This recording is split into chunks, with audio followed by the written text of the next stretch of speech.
As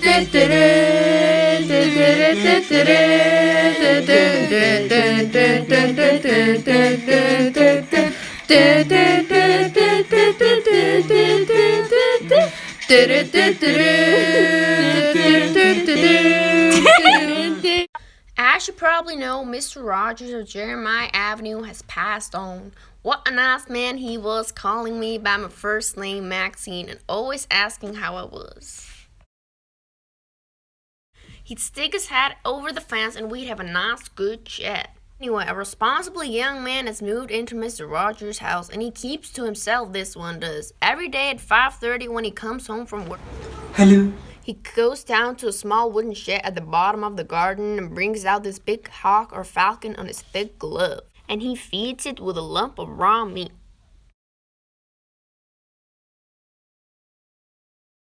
He's quite short for his age and dresses casually, and it doesn't seem to be able to shave very well.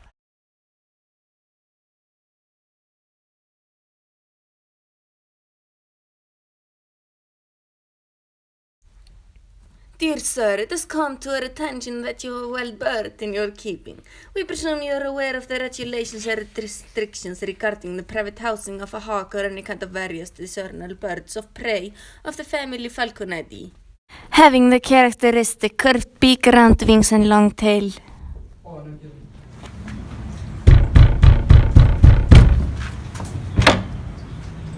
Hello. Good morning. Briefly, it is against the law in New South Wales for any private individual to keep such a creature in captivity in their own property. Hand in. The bird. No, no, no, no. Boo!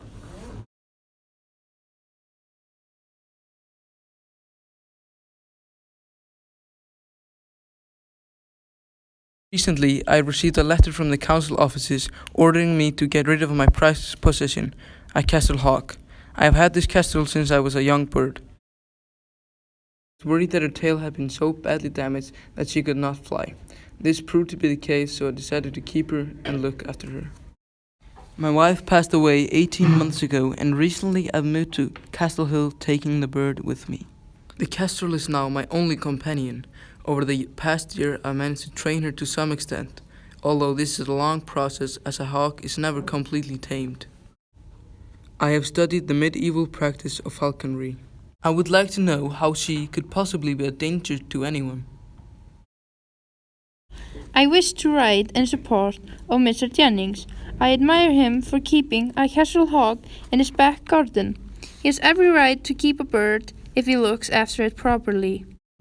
I had a special relationship with an animal myself several years ago. She was a little corgi named Jessup. My husband was very jealous of the friendship I shared with Jessup. He decided that the dog was a nuisance and had her put down. I have a good mind to go over to Jeremiah Avenue and release that beautiful hawk from its horrible cage. Animals and birds have done nothing to man other than give them love, assistance, and devotion. And yet people take the flora and fauna of this country for granted. Animal rights must be protected. No one deserves to be locked away in a cage all day with no room for movement or exercise.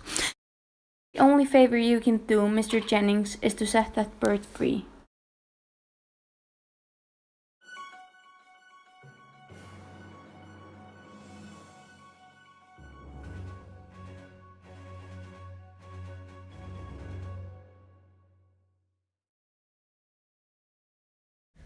At approximately 4 p.m. last Saturday, the 5th of September, the police were called to a disturbance at 16th Jeremiah Avenue that proved to be more than just a routine investigation. Maxine, what happened? I heard fighting and screaming from my neighbor's backyard. He lives alone, you see, so I thought it was very odd. He's such a quiet man, really, and the noise was terrible. I looked over the fence, and there he was. I was sitting down, leaning against the house like. Then I saw the blood. I ran inside and phoned the police. The body of a young woman was lying half across a pathway that led to Jennings' garden shed. Her face and forearms had been severely mutilated. She was unrecognizable, said Sergeant Johnson, who with Constable Reeve was first on the scene. She looked as she had been in a fight with a piece of machinery of some sort. Near her body was a heavy pair of pliers. The shed itself was a mess. A thick wire mesh had been cut across, and some wooden panels had been torn away.